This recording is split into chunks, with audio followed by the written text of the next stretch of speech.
you could not, at the beginning of this year, have spent any amount of money to convince an AI model to score better than 50% on this benchmark.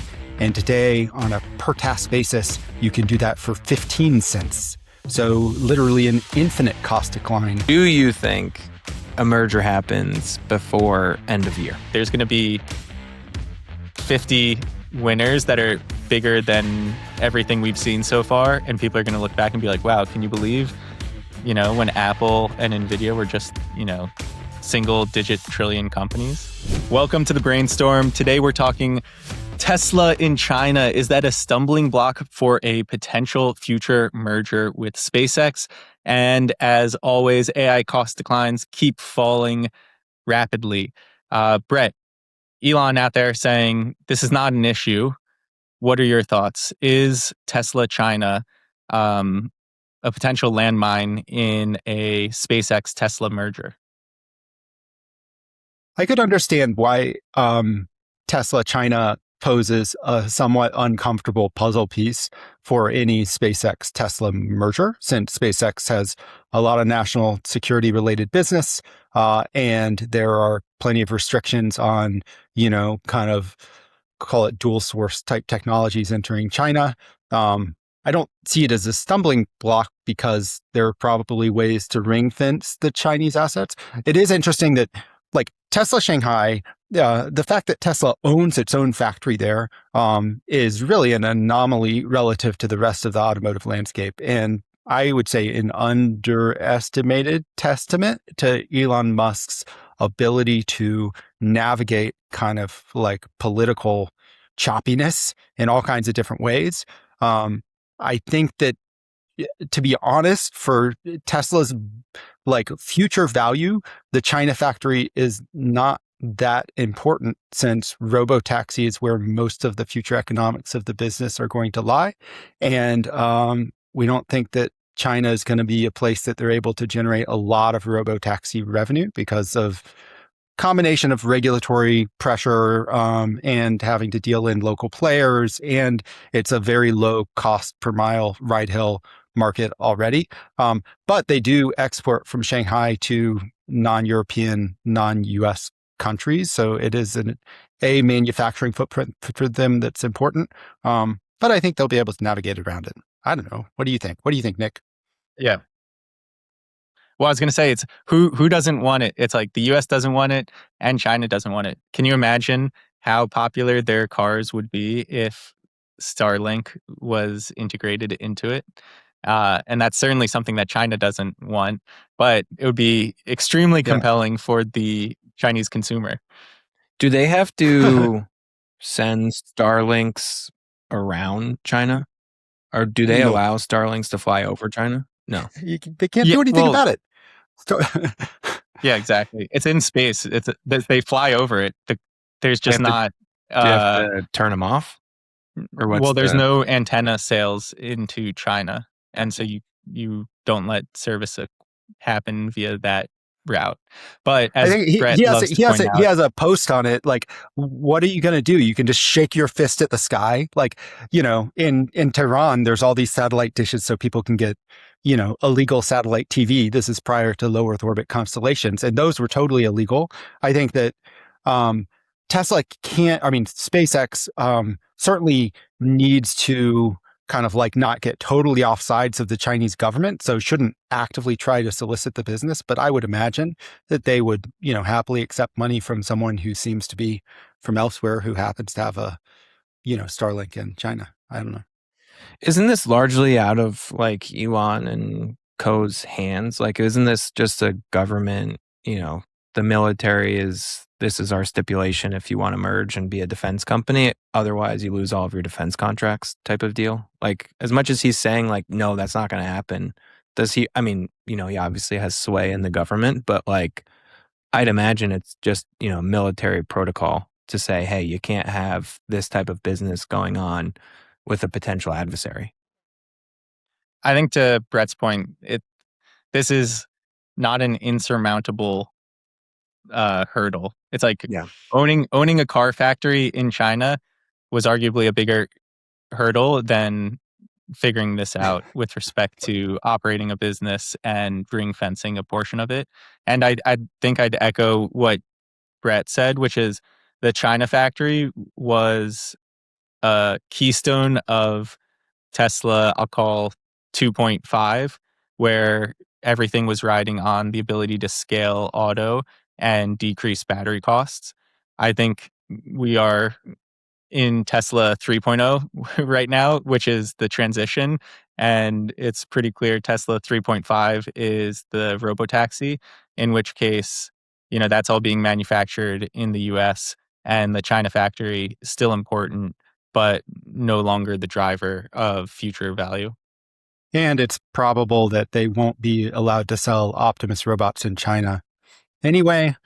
And I think that interestingly, it seems like the Chinese government might be trying to use this to block the merger. I could understand why the Chinese government doesn't want SpaceX to get access to Tesla's robotaxi cash flow. And so, it's a complex negotiation. I'm glad I'm not in the thick of it, but I do think that Elon has shown the ability to navigate through these things in the past. And I think there are plenty of other challenges with like consummating this prospective, rumored but not verified merger. This seems like a smallish wrinkle to me. All right. Any other comments there before we move on to the, I'm sure, exciting and controversial AI cost declines and what this means for the models or application layer? Well, wait, maybe one question. Yeah. Do you think a merger happens before end of year? As in, Yes. It's announced, not closed. Announced. Not closed. Yes, It won't go through, but I think it gets announced before the end of the year. I think that's quite likely. I think. Well, who knows? But it could be after the major kind of IPO lockups happen. It could be after this quarter. I think there's a lot of sensitivity on kind of like whether or not SpaceX has to pay a premium for Tesla shares and what premium it would have to pay in order to win the shareholder vote to consummate the merger. And I think that if you take for a SpaceX shareholder perspective and from a Tesla shareholder perspective, they are both net better off if these entities are combined. So I think that, actually at the end of the day, there has to be a working mechanism by which the entities can combine that provides fair value to both kind of sets of shareholders. I'd agree. I think the announcement comes, as long as we're not counting the the lawyer who's never been on an earnings call, being on an earnings call, answer a question as an announcement. But yes, I think the announcement is coming before end of year. Yeah. All right, Brett, you've done a lot of work here. AI cost declines. Obviously, there's lots of drama as well around what this means for the model layer and commoditization. What is important here? What should we be looking at? Well, first, in this past year's Big Ideas report, we showed how for a given performance on a benchmark, costs had declined 99% year over year, 100-fold cost decline. On an agentic benchmark, so actually, you would argue actually a harder benchmark to crack, Deep SWE, it's at least from basically February of this year to July 31st, on an annualized basis, costs are declining 99.99%. So you have basically 2 orders of magnitude faster than they were before. And on a prospective basis, we think they'll continue to decline year forward by 99.97% or something. So it's basically AI is getting screamingly cheap, and it's getting screamingly cheaper extraordinarily quickly. Another way to think about it's not just that at a given level performance costs are declining, also the top end of the performance curve is increasing over time. So you could not at the beginning of this year have spent any amount of money to convince an AI model to score better than 50% on this benchmark. And today, on a per task basis, you can do that for 15 cents. So literally an infinite cost decline for that level of performance. And so I think those kind of like the top end rising is maybe even more important than the cost decline at a particular price, because that brings on sides more and more tasks.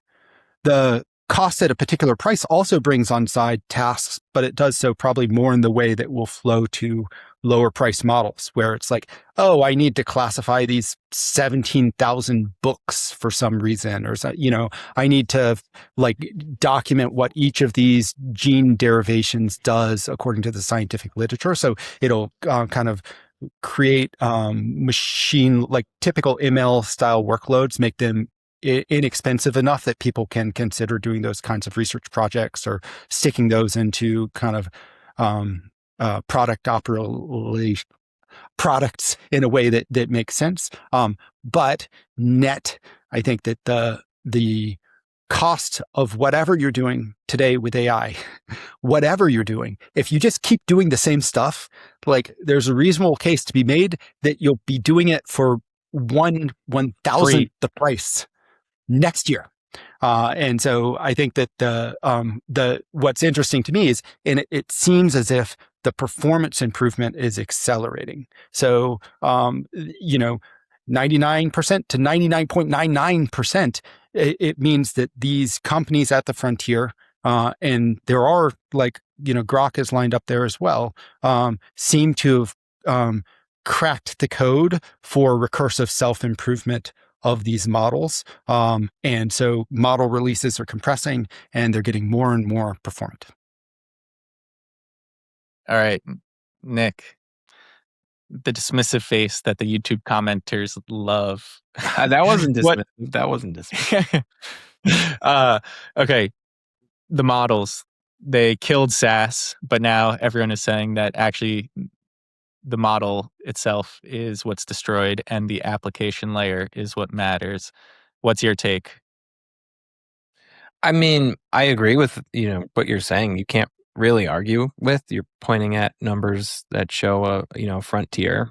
Great. I guess I'm more curious about what it actually means for the market, who ends up winning and why. To me, it's still not clear who is going to ultimately end up with the majority share of the market. Obviously, everyone's very focused on the frontier model companies because they've been able to figure out how to make coding extremely easy, which I think is where the majority of all of this spend is happening to begin with. Like, I don't think it is as ubiquitous as we believe it is. From an agentic, use case perspective, I think it's largely like all of this spending is happening by developers within tech companies. My, thoughts go to, well, what is net? Like, where exactly does the next market opportunity open up? And is it that you need a frontier model to open that market up, or can you, deliver outstanding performance with, call it open source models, or a harness that is, being able to optimize across both the frontier, but then once, you use your frontier model for whatever use case, can you then stand up, the rest of what you need to do with an open source model? And so I've been focused, and, we got some really interesting data points today from Spotify, the music streaming platform. They're pretty open and honest. It's definitely an earnings call if you're interested in how a company that benefits from AI is using AI. This one is, I think, an interesting one because their whole, shtick is, hey, we need to optimize our costs, right? Like, we went through a period of spending aggressively. Now we need to optimize our costs. We've built our own, development environment, coding development environment called Honk. The next product that they built was called Chirp. Chirp is more of like a smart router behind the scenes, so that when your developers are using, or anyone in the company is using a model or Honk, it optimizes to the cheapest, most effective model, both on the closed side and the open side. And to me, we've been hearing that story pop up more and more. Robinhood is doing this. Block is doing this. There's a lot of funky names out there. Goose is Block's, internal development environment. And then you have Palantir, right, that announced this, amazing quarter. And Alex Karp, the CEO, is going after the closed model companies, saying, they're actually horrible for businesses. And so to me, it's like you have, yes, the frontier, amazing progress, great. But it doesn't, to me, point to, well, they're going to be the winners in 5 years. I think they'll win a large share of the market, but I think there's still ample opportunity and room for like a lot of companies to come out and be able to play in this space. Yeah, I think the long-winded answer of I don't know, but I'm trying to figure it out as we get all of these data, points. I agree with the latter point there, which is, and I think this goes to our GDP forecast, which is I don't think people understand how different the world is going to be in 5 to 7 years relative to what it is today.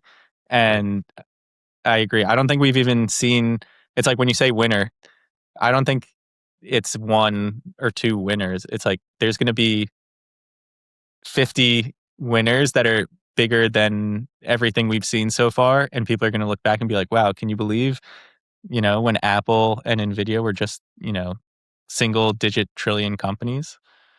But I don't know. Yeah, I think there is a future world in which, you have $100 trillion frontier model company looming out there. Like there is a future state where that happens. It could be SpaceX, it could be OpenAI, could be both, and there's another future state where it's kind of more fragmented. I think that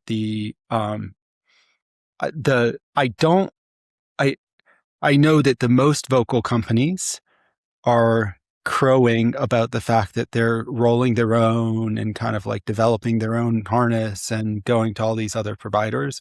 I think actually the meat of the market, and I agree with you, Nick, I think actually the market is still concentrated in coding, who are the people who are most likely to do that kind of stuff. And I think the expansion point of the market is into kind of like the broader set of enterprises that don't have great engineering teams, that have like a bunch of knowledge workers.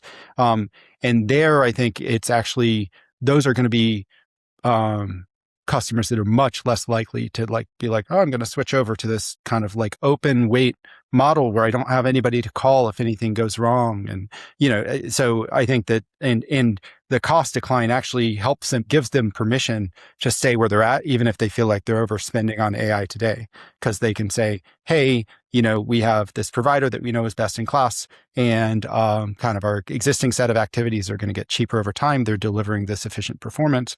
I think OpenAI, one of the things that precipitated or actually accelerated this cost decline, even though I was doing work on it already because it was already meaningful, is that OpenAI cut prices for its Luna, which is its latest model, by 80% relative to a month ago when they launched. Now, they did that probably in part due to competitive pressure. So I don't dismiss that as being like, oh, but they also kind of put out a blog about how they made the models more efficient. And I think they see it as like, we're going to scoop up all these enterprises into our most you get wherever you want to be on the efficiency spectrum. And for me, having played with, I'm using Luna some, I'm using Sol some, use Grok some, when you use a dumber model and it makes a mistake, it is so agonizing. And so from the individual user perspective, it's like, Sol wouldn't have done this. Yeah, exactly. You're like, oh, this really, or, it's very irksome. So I think the individual users will always be trying to push for like, I can't stand kind of like the mistakes that are being made here. So that's where I'm at. I do think I agree with if you look in aggregate, if you look at Grok, Gemini, OpenAI, and Anthropic, and look at their ARRs, their revenues are the second derivative is up, as in not only are they year over year growing on the order of like, I don't know, 5x year over year, but it's like accelerating into that. And there's recently an OpenAI at least leaked announcement on revenue that suggests they've seen an inflection as well. they to hit our kind of like rough revenue forecast for frontier model companies by 2030, which is $2 trillion, they actually have to enter an aggressive growth decay from here forward, as in their top line growth has to decline 50% plus per year over the next all the way through 2030 in order to hit that. So it's not demonstrating the characteristics of a traditional diffusion curve yet, where year over year growth declines. Actually, it's going up. And I think that's just a sign of how kind of like much market expansion we're in right now. There's multiple, more people using it. The people who are using it are using it more, and we're still in discovery phase. So what's I do want to interesting, circle back. because Wait, I do want to circle back to voice and hardware, because I think this is an element that is actually much more concentrated than saying, oh, you have a harness and yada, yada, yada. It's like, I think voice has gotten infinitely better since, the first versions have come out, right? There's the rumored hardware from OpenAI, whatever. But it's like, I think if you have a hardware device from one of the leading model companies, it's like, that's arguably the best way to lock in a ton of consumers into that usage. And I think we're on the cusp. And it's like, yeah, Nick, shaking the head. Why not? I think it's a lot harder than just saying, we're going to put out a piece of hardware and have this massive lock-in value. Like, I still go back to, you need to own the smartphone to have a shot in hardware, especially if you're a wearables company. And I don't think there's as much appetite from a consumer and even an enterprise perspective to capture all of the context that is valuable to these companies. Like, it's really not an engineering problem, like what you're discussing. Like, yes, conceptually sounds amazing. Socially, people will not accept everyone walking around with wires and video. Like, that will take AirPods. The AirPod moment. But if people understand, like, there's AirPods, great. There's, smart glasses, great. If people understood that they were constantly being videotaped or listened to, I think you immediately change like all of the social fabric and culture that exists in the world. And I think there will be mass resistance to that type of movement. And so, like, yes, you might see, one of these products get launched and they might have like, an initial uptake, but I don't think they have any shot anytime soon. Like, you'll need an Apple to spend like 5 years, like, subliminal messaging us into believing that this is somehow good for society. Interesting. So your take is that society's just going to push back, and so it's a doomed for the next, let's say, 5 years because of social reasons, not technical. Maybe more. Like, I don't know what flips it, because I like, Right. look, I think I would love it, right? Like, it would be amazing to have, a lot of your contextual life saved down somewhere. I just don't think it's possible from, like, and if it is, you'll end up having like the barbell effect, where like you'll have restaurants come out, or like events that are like, put your camera away, take your devices off. Yeah. And you'll have like a whole societal split between people that are like bullish bathhouses. Yeah. I think that's like a great way to play. We've been talking about this. Like, I think there's like a whole movement on the other side of AI, which is like the one end of the extreme is what you're talking about, where like all of Silicon Valley, I'm sure, is like already wired and like listening to everything they're doing. And I think there will be a whole segment of society that's like, absolutely not. We're humans. We should stay humans, not cyborgs. I do think it's interesting that like movies are suddenly working again, whereas video games are struggling a little bit. And I wonder if that's also kind of like the leading edge of that. It's kind of like people are like, oh, do you know what? Like, digital experiences are so compressed and it feels good to be with actual humans in person. And so the sporting events and movies and the World Cup, and like, I think that kind of that is a good like counter AI play, is like it's asserting that AI is going to accelerate probably also means that these things will both accelerate and have additional pricing power, because there's like a fixed amount of capacity of them because they're actual in-person things. So Yeah. Like as soon as you can manufacture anything in the digital world, everything in the physical world on a relative basis becomes incrementally more scarce. So you'll end up as a society valuing that, whereas everything online becomes a commodity. Yeah, I mean, I agree.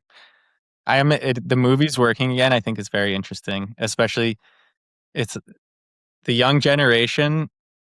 I don't think they even have the attention span for 2 hour long But movie. It's maybe like that's what it if is. you It's forcing them to pay attention, and they're like, "Wow, this is so novel. I spend 2 hours like looking at one thing. I've never done this before." It probably feels very wholesome. Yeah. It's like when Sora came out. I remember we talked about this, and to me, it was very obvious that just generating AI videos, people's ability to do that, like that's not actually a compelling medium on its own. Now you can slot it in, right? Like if you're an Instagram or a TikTok where you already have this huge base of human made content, well, being able to engage on like every fifth or sixth video with an AI generated video, okay, that they'll find the right balance of what that looks like. Having it as a dedicated standalone app of like, here's just an AI slot machine. It's like, what is the purpose? What are you trying to convey to me? Like, entertainment is storytelling. If storytelling becomes something that AI controls, I think humans will lose interest in it. Yeah. All right. We've somewhat drifted We've gone from the very AI far cost afield. decline, but I think I'll make one last comment, which is, it is interesting that actually the first hardware device that OpenAI put out is an enterprise software developer little dongle that allows you to talk to your Codex agent and switch between tasks very quickly. And so it does not. In fact, it's more the norm with technologies that these are enterprise first and then the consumer comes sometime afterwards. It seems pretty clear that's how it's going to work this time as well. In part because despite the cost declines, like it's still really expensive to get all of that context and to kind of like actually process it in an efficient way. And I think that the consumer applications, for a pro user or for someone who's paying for it, they're there, but they're not there in a way that it's compelling enough for indirect monetization, given kind of like how early we are in the game. well, just wait a year and it's 1,000 times cheaper. So exactly. Done. All right. Thank you, Nick and Brett. We'll see everyone next week. ARK Investment Management, LLC is an SEC-registered investment advisor. ARK, Wolf Financial, and Public are separate, unaffiliated entities and do not have a relationship with respect to any company marketing or selling the products or services of the others. ARK, Wolf Financial, and Public make no representation or warranties regarding and expressly disclaim any responsibility or liability for any acts, omissions, losses, or damages of the other entities or their affiliates, officers, employees, or agents. No company shall be liable for any indirect, incidental, consequential, or special damages arising out of or in connection with this podcast or its contents. The information provided in this show is for informational purposes only and should not be used as the basis for any investment decision and is subject to change without notice. It does not constitute either explicitly or implicitly any provision of services or products by ARK, and investors should determine for themselves whether a particular investment management service is suitable for their investment needs.